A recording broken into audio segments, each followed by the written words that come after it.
Again, leading the way with this new and breaking news tonight. With the severe weather rolling into our area, officials at TQL Stadium making that tough decision to postpone tonight's Zac Brown Band concert. And WLWT News 5's Todd Dykes live at TQL Stadium right now with what we know so far. Todd, this news just coming down. Yeah, disappointing news for sure, Ashley and Cherie. Just being made official about 5-6 minutes ago from TQL Stadium. I'll step out of the way so you can see a look at the stadium that holds more than 25,000 people. But in a statement, TQL saying that out of an abundance of caution, tonight's Zac Brown Band concert has been postponed due to severe weather. We're currently working with our event partners to determine a new date.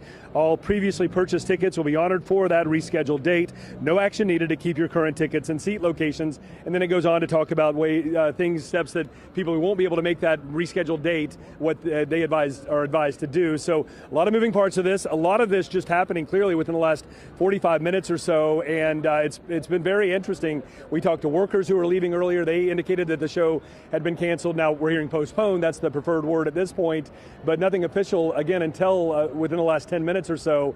But having heard the official word, I can tell you there are folks out here that wish it weren't the case, and we're right outside the pitch. It's a bar, an FC Cincinnati themed bar, and folks going in to commiserate and maybe have a drink or two to drown their sorrows for not being able to see the Zac Brown Band this evening as they had planned.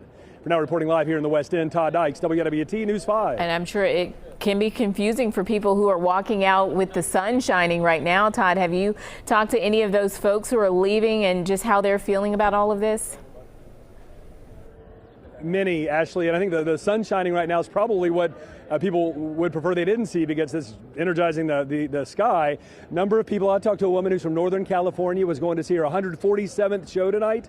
I talked to her earlier. I'm sure she's not happy, but a number of people who are going to head into the pitch here, they didn't know, and our colleague Sean Elliott and I have kind of been the bearers of bad news, unfortunately, to explain the situation as best we were able to explain before it was made official. But clearly, in Central Parkway here, there were barriers in the middle of the road. They were going to block this off as they do for events. Those barriers started coming up about a half an hour ago, and that was clearly a sign. And talking to a worker who indicated that, it was not going to be happening tonight. So it's disappointing for a lot of Zac Brown Band fans, but they certainly seem to understand that they don't want to be stuck out if really, really bad weather rolls through and they're inside TQL at the time. Although there are plans, the venue, of course, can evacuate people, but clearly they cite that out of an abundance of caution. That's the reason for going this route. Ashley?